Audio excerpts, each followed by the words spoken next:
ದಿನ್ನ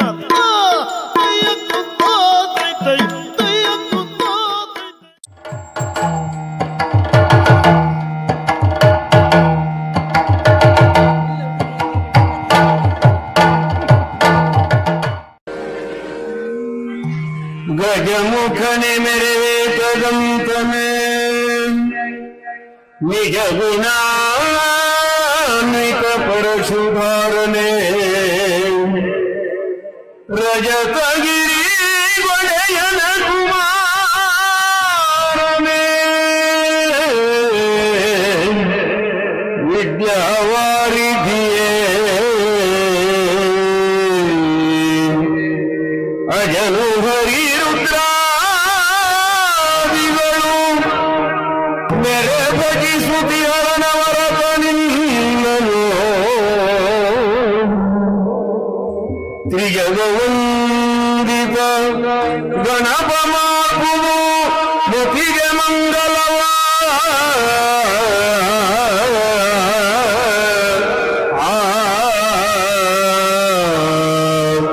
त्रिजगवंदित गणप माकुमु मतिगे मंगलवा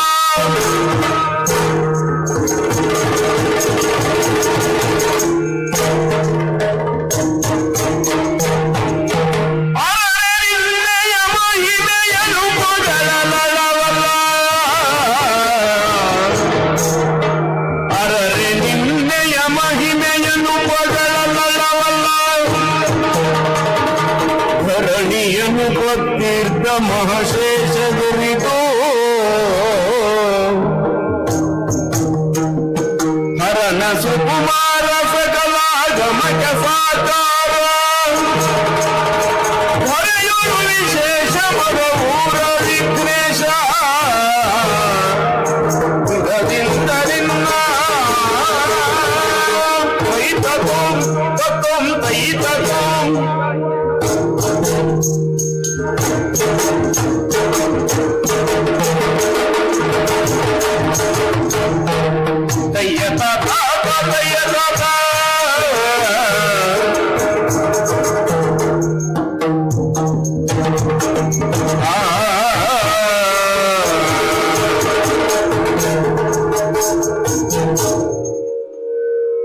ಇಂದಿರೆಗೆ ತಲೆವಾಗಿ ಪರಮಾನಂದ ಭಕ್ತಿಯೊಳ ಜನ ಧ್ಯಾನಿಸಿ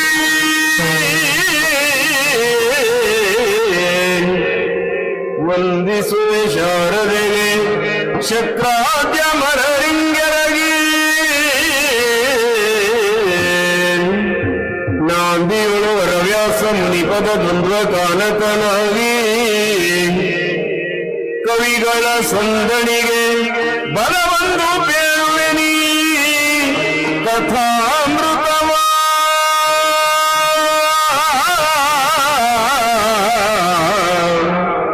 ಕವಿಗಳ ಸಂದಣಿಗೆ ಬಲವಂದು ಬೇರುವೆನಿ ಕರ್ಣ ಪರ್ವ ಎಂಬಿ ಕಥಾಮೃತವ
ಒಡೆಯನಾದಂತಹ ಸುಯೋಧನ ಎಲ್ಲಿರುವುದೆಂಬುದಾಗಿ ಸುತ್ತ ಮುತ್ತ ಅತ್ತ ಇತ್ತ ಕತ್ತೆತ್ತಿ ಕಣ್ಣ ಅರಳಿಸಿ ನೋಡಿದರೆ ಒಡೆಯ ಸುಯೋಧನನ ಸುಳಿವು ಸಿಗಲಿಲ್ಲ. ಬಿಡದಿಯಲ್ಲಿ ಇರಬಹುದೆನ್ನುವ ಕಾರಣಕ್ಕಾಗಿ ಈ ಕಡೆ ಬಂದಿದ್ದೇನೆ.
ಅವನಲ್ಲಿ ಘೋರಾಗಿ ಹೋರಾಟವನ್ನು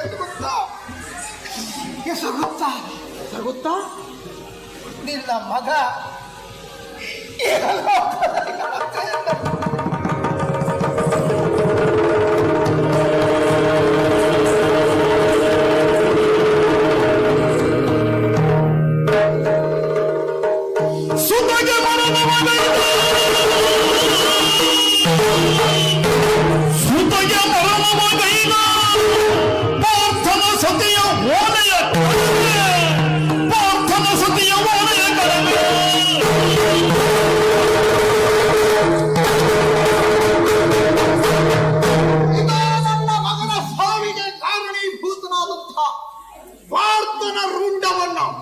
ಇಂದು ಸಾಯಂಕಾಲದ ಒಳಗಾಗಿ ಕೊಡುವ ಪಡೆಯ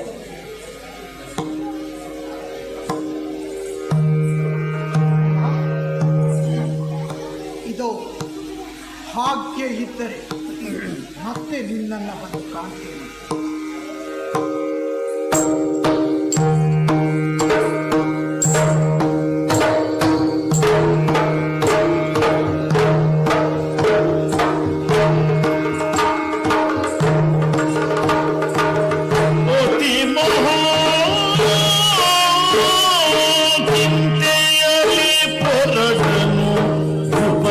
ಭಾಲಯವಾ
ಮಗನೇ ನೀನು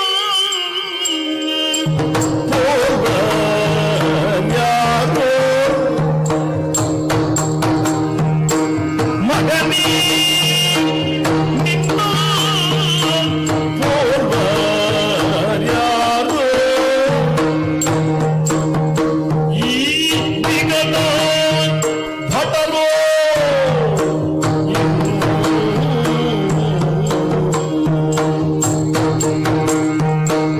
ಜಗದೋಡು ನಿನ್ನಂಥ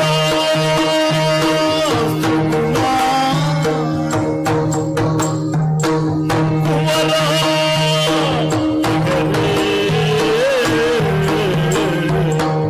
ನಿನ್ನಂಥ ಸುಗುಣ ಕುವರ ಇಹರೇ ಮಗನೇ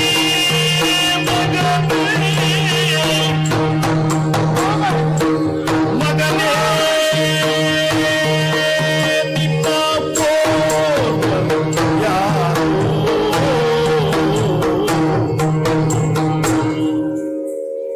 ಓ ಮಗು ವೃಷಸೇನ, ಓ ನನ್ನ ಕಂದ, ಓ ಮಗುವೆ, ಮಗ ಮಗ ಮಗ ಅಂತ ಕೂಗುವ ನನ್ನ ನಾಲಿಗೆಗೆ ವಿಧಿ ಮಣ್ಣು ಹಾಕಿಬಿಡ್ತಲ್ಲೋ ಮಗ, ವಿಧಿ ಮಣ್ಣು ಹಾಕಿಬಿಟ್ಟು. ಈ ಜಗತ್ತಿನಲ್ಲಿ ನಿನ್ನಂಥ ವೀರಾದಿ ವೀರರನ್ನ ಸುಗುಣರನ್ನ ಒಬ್ಬ ವ್ಯಕ್ತಿ ಪಡೆಯಬೇಕು ಅಂತಂದ್ರೆ ಜನ್ಮ ಜನ್ಮಾಂತರದ ಅದೃಷ್ಟ ಬೇಕು ಎಂಬುದಾಗಿ ಭಾವಿಸಿದ್ದೆ. ಆದರೆ ಏನು ಮಾಡಿ ಕಣ್ಣೆದುರಿನಲ್ಲಿ ಮಣ್ಣಾಗಿ ಹೋಗ್ತಾ ಇದ್ದಿ ಎನ್ನುವುದನ್ನು ಕೇಳಿದಾಗ ರಣಕ್ಷೇತ್ರದಲ್ಲಿ ಒಮ್ಮೆಯಾದರೂ ನಿನ್ನ ಹೆಣವನ್ನಾದರೂ ನೋಡಿ ಹೋಗಬೇಕು ಅಂತ ಬಂದ್ರೆ ಎಂಥ ಅನಾಥ ಸ್ಥಿತಿಯಲ್ಲಿ ಬಿದ್ದಿದೆಯ. ಮುದ್ದಾದಂಥ ನಿನ್ನ ಶರೀರ ವಿರೋಧಿಗಳ ಕ್ರೂರವಾದಂತಹ ಬಾಣಾಘಾತಕ್ಕೆ ತುತ್ತಾಗಿ ನುಚ್ಚು ನೂರಾಗಿ ಚಿತ್ರ ವಿಚಿತ್ರವಾಗಿ ಬಿದ್ದಿರುವ ಈ ಘೋರ ದೃಶ್ಯವನ್ನು ಕಾಣುವುದಕ್ಕಾಗಿ ನಾನು ಇಲ್ಲಿವರೆಗಾಗಿ ಮಗನೇ, ಯಾಕೆ ನನ್ನ ಹೊಟ್ಟೆಯಲ್ಲಿ ಹುಟ್ಟಿದೆಯೋ, ಯಾಕೆ ಹೊಟ್ಟೆ ಈ ಪಾಪಿಯ ಉದರದಲ್ಲಿ ಹುಟ್ಟುವುದಕ್ಕಿಂತಲೂ ಜಗತ್ತಿನ ಇನ್ಯಾವುದೋ ಜೀವಿಯ ಹೊಟ್ಟೆಯಲ್ಲಿ ನೀನು ಹುಟ್ಟಿದ್ದಿದ್ರೆ 4 ಕಾಲ ನೆಮ್ಮದಿಯ ಬದುಕನ್ನಾದರೂ ಈ ಪ್ರಪಂಚದಲ್ಲಿ ಬದುಕುವುದಕ್ಕೆ ನಿನಗೆ ಸಾಧ್ಯ ಆಗ್ತಿತ್ತು. ಆದರೆ ಈ ಹತಭಾಗ್ಯ ಕರ್ಣನ ಮಗನಾಗಿ ಹುಟ್ಟಿದ್ರಿಂದ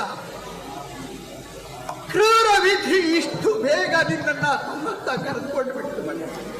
ಕ್ರೂರ ವಿಧಿ ಇಷ್ಟು ಬೇಗ ನಿನ್ನನ್ನು ಕರೆದುಕೊಂಡು ಏನು ಮಾಡಲು ಏನು ಮಾಡಲು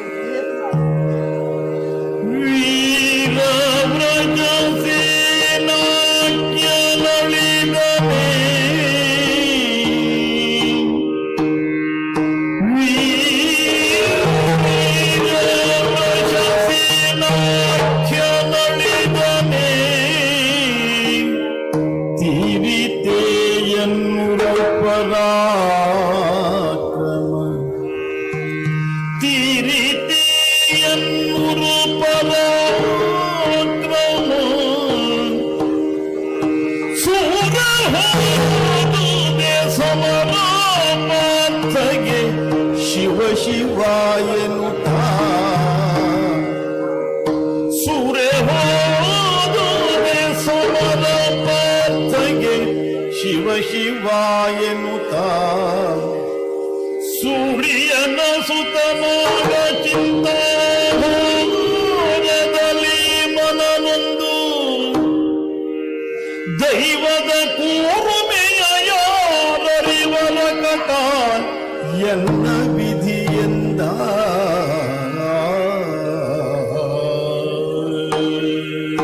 ವೀರ ವೃಷಸೇನ ಇಂದು ವೀರೋಚಿತ ಸಾವನ್ನ ಪಡೆದ. ಮಗನೇ, ಲೋಕದಲ್ಲಿ ಸಾವು ಎನ್ನುವುದು ಸಹಜವಾದಂತಹ ಸಂಗತಿ ಎನ್ನುವುದು ಪ್ರಾಮಾಣಿಕವಾಗಿ ಬಲ್ಲೆ ಮಾತು. ಆದರೆ ಆ ಸಾವಿಗೊಂದು ಅನುಕ್ರಮಣಿಕೆ ಅಂತ ಬರಬಾರದು. ತಂದೆ ತಾಯಿಗಳ ಶವ ಮಕ್ಕಳ ಹೆಗಲ ಮೇಲೆ ಸ್ಮಶಾನ ಯಾತ್ರೆಗೆ ಹೋಗುವುದು ಇದು ಲೋಕದಲ್ಲಿ ಸಹಜವಾದದ್ದು. ಆದರೆ ತಂದೆ ತಾಯಿಗಳೇ ಮಕ್ಕಳ ಹೆಣವನ್ನು ಕಾಣುವುದಿದೆಯಲ್ಲ, ಇದು ನಿಜವಾಗಿಯೂ ದೌರ್ಭಾಗ್ಯ ಎಂಬುದರಲ್ಲಿ ಸಂದೇಹ ಇಲ್ಲ. ದೈವಕ್ಕೆ ಈ ಕರ್ಣನನ್ನು ಇದುವರೆಗೆ ದಂಡಿಸಿ ತೃಪ್ತಿ ಆಗದೆ ಹೋಯಿತು. ಆದ್ದರಿಂದ ಕಟ್ಟ ಕಡೆಗೆ ಮನಸ್ಸಿನ ಆನಂದಕ್ಕೆ ಕಾರಣೀಭೂತನಾದಂತಹ ಮಗ ವೃಷಸೇನನನ್ನ ಕಿತ್ತುಕೊಂಡಿದೆ. ಸಾವಿರ ವ್ಯಕ್ತಿಗಳ ದರ್ಜನೆಯ ಮಾತುಗಳನ್ನು ಕೇಳಿ ಮನನೊಂದು ಮನೆಗೆ ಬಂದ ನನಗೆ ಅಪ್ಪ ಎಂಬ ಒಂದು ಶಬ್ದ ಅದು ಯಾವ ಆಪ್ಯಾಯತೆಯನ್ನು ಕೊಡ್ತಾ ಇತ್ತು. ಇನ್ನೆಲ್ಲಿದೆಯೋ ಆ ಸುಟ್ಟ ಸೌಭಾಗ್ಯ ನನಗೆ, ಇನ್ನೆಲ್ಲಿದೆ ನನಗೆ ಆ ಸೌಭಾಗ್ಯ.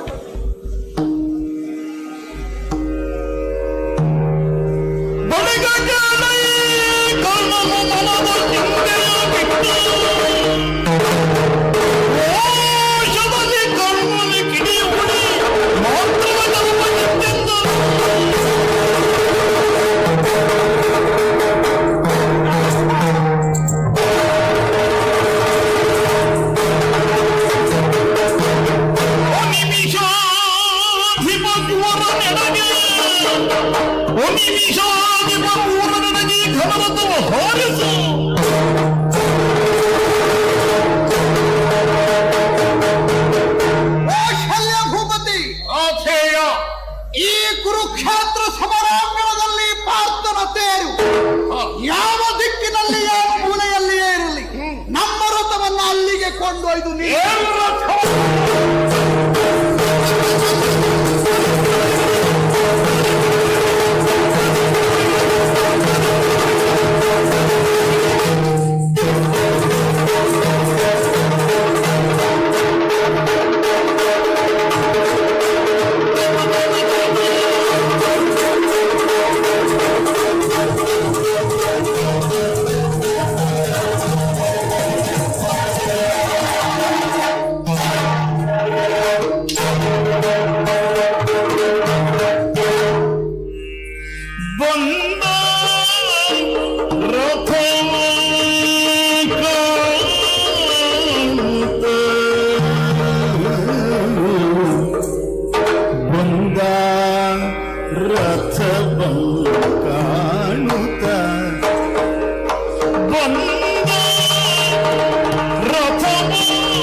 Ah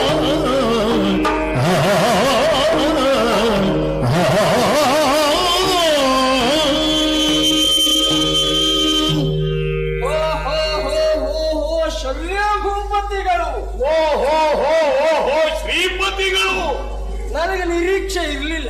ಯಾವ ವಿಷಯದಲ್ಲೂ ಮತ್ಯಾವುದೂ ಅಲ್ಲ, ಇವತ್ತಿನ ದಿನ ಈ ಹೊತ್ತಿಗೆ ಈ ರೀತಿಯಾಗಿ ನೀವು ನನ್ನೆದುರಿಗೆ ಬರ್ತೀರಿ ಎನ್ನುವುದು. ಅಲ್ಲಲ್ಲ, ನಾನು ಇಷ್ಟೊತ್ತಿಗೆ ನಿಮ್ಮನ್ನ ಹೀಗೆ ಭೇಟಿ ಆಗ್ತೇನೆ ಎನ್ನುವುದು ನನ್ನ ನಿರೀಕ್ಷೆ ಇರಲಿಲ್ಲ. ನಿನಗೆ ಅಂತಲ್ಲ, ಯಾವಾಗಲೂ ಹಾಗೆ. ಹೇಗೆ? ಎಲ್ಲ ನಮ್ಮ ನಿರೀಕ್ಷೆಯಂತೆ ಸಾಗುವುದಿಲ್ಲ. ಎಲ್ಲ ಸಂಕಲ್ಪ ಶಕ್ತಿಗೆ ಮಣಿದು ನಾವು ಭಾಗವಹಿಸಬೇಕು ಅಲ್ವಾ? ನಿಜವಾಗಿ ನಮಗೆ ಇದೊಂದು ನನಗೂ ಹೀಗೆ. ನಾನು ಇವತ್ತು ಈ ಕ್ಷೇತ್ರದಲ್ಲಿ ಈ ಸ್ಥಾನದಲ್ಲಿ ಹೀಗೆ ಬರ್ತೇನೆ, ದೇವರ ಆಣೆ ಮಾಡಿ ಹೇಳ್ತೇನೆ. ನಿಜವಾಗಿಯೂ ನಾನು ಮತ್ತೆ ಇತ್ತೀಚೆಗೆ ಒಂದು ಸ್ವಭಾವ ಬೆಳೆಸ್ಕೊಂಡಿದ್ದೇನೆ. ಎಲ್ಲೇ ಹೋಗ್ಲಿ, ಏನೇ ಮಾಡಲಿ, ನಾನಿರುವ ಸ್ಥಾನ, ನನ್ನ ಯೋಗ್ಯತೆ, ನಾನು ಏನು ಮಾಡಬೇಕು, ನನ್ನ ಹೆಸರು ಎಲ್ಲಿರ್ಬೇಕು, ಇದ್ರ ಬಗ್ಗೆ ಯೋಚನೆ ಮಾಡುವುದೇ ಇಲ್ಲ. ಕರೆದಲ್ಲಿ ನಮಗೆ ಗೌರವ ಎಷ್ಟರ ಮಟ್ಟಿಗೆ ಸಿಗ್ತದೆ ಅದ್ರ ಕುರಿತಾಗಿ ಯೋಚನೆ ಮಾಡ್ತೇನೆ. ನಿಜವಾಗಿ ನಿನ್ನಂತವರು ಯೋಚನೆ ಮಾಡಲೇಬೇಕಾದ ಯಾಕೆ ಹೇಳು? ಯಾಕೆ? ನಾನು ಒಂದು ಭೂಪತಿಯೋ, ಒಬ್ಬ ಭೂಪತಿ. ಹೌದೌದು, ನಾನು ನಿರೀಕ್ಷೆ ಇಲ್ಲ ಅಂತ ಹೇಳಿದಿನಲ್ಲ, ನೀನು ಭೂಪತಿ ಎನ್ನುವ ಕಾರಣಕ್ಕಾಗಿ ನನ್ನ ನಿರೀಕ್ಷೆ ತಪ್ಪುವುದು ಅಂತ ನಾನು ಹೇಳು. ಹೌದಪ್ಪ, ಅದೇ ತಪ್ಪಾಯ್ತಾ? ಹಾಗಾಗಿ ಧರ್ಮಕ್ಷೇತ್ರವಾಗಿರುವಂತಹ ಕುರುಕ್ಷೇತ್ರದಲ್ಲಿ ಎರಡು ಪಂಗಡಗಳು ಬಂದು ನಿಂತಿದ್ದಾರೆ. ಇಷ್ಟರ ಒಳಗೆ ಅನೇಕ ಬಾರಿ ರಥಿಕ ಮತ್ತು ರಥಿಕರ ನಡುವೆ ಮಾತುಕತೆ ನಡೆದಿದೆ, ಹೋರಾಟ ಆಗಿದೆ, ಮಾತಿನ ಮುಖಾಮುಖಿ ಚಕಮಕಿ ನಡೆದಿದೆ. ಹೌದಪ್ಪ, ಏನೆಲ್ಲ ಸಂಘರ್ಷಗಳಾಗಿದೆ ಪರಸ್ಪರ. ರಥಿಕ ಮತ್ತು ಸಾರಥಿಯ ನಡುವೆಯೂ ನಡೆದಿದೆ. ಆದ್ರೆ ಸಾರಥಿ ಮತ್ತು ಸಾರಥಿಯ ನಡುವಿನ ಸಂಭಾಷಣೆ ಬಹುಶಃ ಇವತ್ತೇ ಪ್ರಥಮ. ಇದು ಮಾತ್ರ ಅನುಮಾನವೇ ಇಲ್ಲ. ಈ ಪ್ರಥಮದಲ್ಲಿ ನಾನೂ ಒಂದು ಸಂಕಲ್ಪ ಮಾಡಿದ್ದೇನೆ. ಏನಂತ? ಬೇರೆ ಏನಲ್ಲ, ಯಾವುದು?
ಮದನ ರೂಪ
ಸಾರಥಿ ತನವಿದಿ ಸಾರಥಿ ತನವಿದಿ ಸಾರಥಿ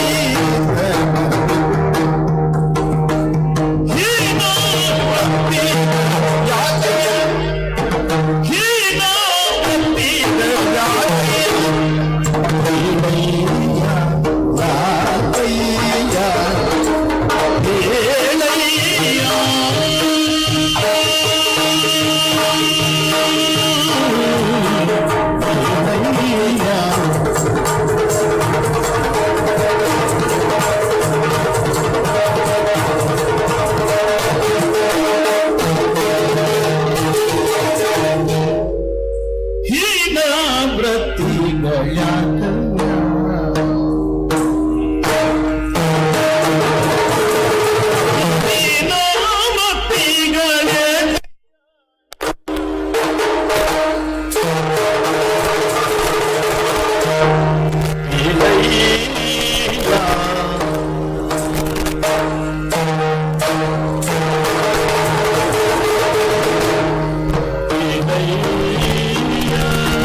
ಒಪ್ಲೇಬೇಕು ಇದನ್ನು. ಯಾವ್ದನ್ನ? ನಾನ್ ಸಂತೋಷ ಪಟ್ಟೆ ಅಂತಲ್ಲ, ಮತ್ತೆ ಸೇನೆಯಲ್ಲಿ ಇದ್ದವರೆಲ್ಲ ಸಂತೋಷ ಪಟ್ಟು. ಯಾಕೆ ಹೇಳು? ಯಾಕೆ? ನಮಗೆ ಇಂಥ ಮುಖ ಎಲ್ಲ ಬಹಳ ಬಂದು ಹೋಗಿದೆಯೋ ಇದರಲ್ಲಿ. ಹಾಗೆಂದು ಮುಖ ನೀನು ಹೊಸತೇನೂ ಮಾಡಿದಾಗ ಆಗ್ಲಿಲ್ಲ. ನಮ್ಗ ನಮ್ಮ ಹಳೇ ಪ್ರಾಯದ ನೆನಪಾಯ್ತು, ಮೊದಲನೇ ಪ್ರಾಯದ ನೆನಪು. ಆಗಲಿ ಒಂದು ಕಾಲದಲ್ಲಿ ನಾವೆಲ್ಲ ಇಂಥದ್ದನ್ನೆಲ್ಲ ಮಾಡಿದವ್ರೆ. ಈಗ ನಮ್ಮ ವಯಸ್ಸಿಗೆ, ನಮ್ಮ ಘನತೆಗೆ, ನಮ್ಮ ಯೋಗ್ಯತೆಗೆ ಇದೆಲ್ಲ ಬೇಡ ಅಂತ ನಾವು ಬಿಟ್ಟು ಹಿಂದೆ ಸರಿದಾಗಿದೆ. ನಿಜವಾಗಿ ಆ ಮಟ್ಟಿಗೆ ಆದೀತು. ನಿಜವಾಗಿ ಸಮಾಧಾನ ಮಾಡಿಕೊಳ್ಬೇಕು. ಈ ವಯಸ್ಸಿನಲ್ಲಿಯೂ ನೀನು ಮೆಲಪು ಮಾಡಿಕೊಳ್ಳುವುದಕ್ಕೆ ಬಯಸದ ಕಾರ್ಯವನ್ನು ನಾ ಮಾಡಿ ತೋರಿಸಿ ನೀನು ಮಾಡಿದ್ದಲ್ಲ. ಅಲ್ಲ, ನಿನ್ನ ನೆನಪಾದ್ದಲ್ಲ, ಮತ್ತೆ ನಮ್ಮ ಕಣ್ಣೆದುರಿನಲ್ಲಿ ಇಂಥದ್ದೆಲ್ಲ ಬಹಳ ನೆನಪುಂಟು ನನಗೆ. ಅಂತದ್ದು ಒಂದನ್ನು ನೀನು ಮಾಡಿದೆ ಇವತ್ತು ಎಂಬಲ್ಲಿಗೆ ನೀವು ಹಿಂದೆ ಮಾಡಿತ್ತು. ನನ್ನಲ್ಲಿ ಇವತ್ತು, ನಿನ್ನಲ್ಲಿ ಇವತ್ತು ಆಗುದಿಲ್ಲ ಅಂತಲ್ಲ, ಬೇಡ ಬಿಟ್ಟಿತ್ತು. ಯಾಕೆ ನಾವು ಇಂಥದ್ದೆಲ್ಲ ಮಾಡಿದ್ರೆ ಪ್ರಪಂಚ ಒಪ್ಪುದಿಲ್ವ ಈ ಕಾಲದಲ್ಲಿ? ತಲೆ ಮ್ಯಾಗಿಟ್ಟು ದೊಡ್ಡದಿಟ್ಕೊಂಡು ಇಷ್ಟು ದೇಹ ದಾಢ್ಯತೆಯನ್ನು ಹೊಂದ್ಕೊಂಡು ಹೀಗೆಲ್ಲ ನಾವು ನೆಲ ಮುಟ್ಲಿಕ್ಕೆ ಹೋದ್ರೆ ಬದುಕಲಿಕ್ಕೆ ಸಾಧ್ಯ ಉಂಟ? ಜನ ಒಪ್ಪುವುದಿಲ್ಲ, ನಾವು ಬೇಡ ಬಿಟ್ಟಿದ್ದು. ಆಗುದಿಲ್ಲ ಅಂತಲ್ಲ, ಒಂದು ಸಮಾಧಾನ ಆಯ್ತು. ಯಾವ್ದು ಆಗ್ತದೆ ಯಾವ್ದು ಆಗುವುದಿಲ್ಲ ಎನ್ನುವ ಸ್ವಸ್ವರೂಪ ಜ್ಞಾನ ಆದ್ರೂ ನಿನಗುಂಟಲ್ಲ. ಮನುಷ್ಯ ಬದುಕಿನಲ್ಲಿ ಮುಖ್ಯವಾಗಿ ಇಟ್ಕೊಳ್ಬೇಕು. ನಾವು ಏನು ಮಾಡ್ಬೇಕು ಎನ್ನುವ ಸ್ವರೂಪ ಜ್ಞಾನ ಮೊದಲಿಟ್ಕೊಳ್ಬೇಕು. ಅದೇ ಸಂತೋಷ. ಯಾರೋ ಏನೋ ಮಾಡಿದ್ರು ಅಂತ ಅವ್ಯವಹಾರಕ್ಕೆ ಮುಂದಾಗ್ತಾರೆ. ಸರಿ ಉಂಟು, ಸರಿ ಉಂಟು. ನಿನಗೆ ಗೊತ್ತಾಯ್ತು ನೋಡಿ. ನಿಜವಾಗಿ ನಾನು ಇಷ್ಟು ಹೇಳಿದ್ರೆ ನಿನಗೆ ಗೊತ್ತಾಯ್ತು. ಯಾಕೆ ಗೊತ್ತಾಯ್ತು? ನಾನು ಯಾವ ಹೊತ್ತಿಗೆ ಯಾವುದನ್ನ ಎಷ್ಟು ಮಾಡಬೇಕು ಒಳ್ಳೆ ಯೋಚನೆ ಮಾಡಿ ಮತ್ತೆ ಬೆಳೆಯುವ ಲಕ್ಷಣ ಅದು. ಮಾಡುದಿಲ್ಲ ನಾನು. ಆದ್ರೆ ಈ ಸಂದರ್ಭದಲ್ಲಿ ನಾನು ಮಾಡಿದೆ ಯಾಕೆ? ನಾನು ಅಪರೂಪ ಚಿಕ್ಕ ಇಲ್ವ ನಿನಗೆ? ನೆಮ್ಮದಿ ಸಾಯ್ತು ನಿನಗೆ. ಸತ್ಯ. ಏನಯ್ಯ ಶಲ್ಯ ಭೂಪ. ನಿಜವಾಗಿ ನಾನು ಮಾಡಿದ್ದಲ್ಲ, ಹಾ. ನೀನು ಇವತ್ತು ಮಾಡಿಸಿ. ಹೌದಾ? ಹಾ. ಯಾಕೆ ಗೊತ್ತಾ? ಹಾ. ನಿನ್ನ ಬಗ್ಗೆ ನಾವು ಕೇಳಿದ್ದೆ ಹಾಗೂ ಏನು? ಹೌದು. ಹಾ. ನೀನೇನು ಹಾ. ಸಾಮಾನ್ಯದವರ ಏನಯ್ಯ ಶಲ್ಯ ನಿನ್ನ ನಿಲ್ಲಿಸಲು ಆಗುವುದಿಲ್ಲ. ನಿನ್ನ ಅಂಗ ಇದೇನಯ್ಯ ಮದನ ರೂಪ. ಯಾರು ಇವರು? ಇವರು ಇವರು ಇವರು ಹೆಸರು ಹೇಳಿದಿಲ್ಲ. ಇವರು ಭೂಪತಿ ಪಾಂಡವರ ಪಕ್ಷಕ್ಕೆ ಬರ್ತಾರೆ. ನಿರೀಕ್ಷೆ ಆವತ್ತು ಒಂದು ಮೊದಲನೇದಾಗಿ ಹುಸಿಯಾಗಿ ಹೋಯ್ತು. ನಾ ಮೊದಲೇ ಹೇಳಿದ್ದೇನೆ. ಯಾಕೆ ಅದು ನಾನು ಅಡಿಪಾಯವಾಗಿ ಹೇಳಿದ್ದು? ಯಾಕೆ? ಎಲ್ಲ ನಾವು ನಿರೀಕ್ಷೆ ಇಟ್ಕೊಂಡು ಹೋದಾಗ ಆಗುವುದಿಲ್ಲ. ಎಲ್ಲ ಸಂಕಲ್ಪ ಶಕ್ತಿ ಅಂತ ಹೇಳಿದ್ದೇ ಅದಕ್ಕೆ. ಹೌದೌದು. ಆ ದೇವರು ಅವನ ಸಂಕಲ್ಪಕ್ಕೆ ನಾವು ಮಣಿಬೇಕು. ಪ್ರಾಮಾಣಿಕವಾಗಿ ಒಪ್ಪಿಕೊಳ್ತೇನೆ. ನಾನು ಪಾಂಡವರ ಪಕ್ಷ. ದಿನ ದಿನ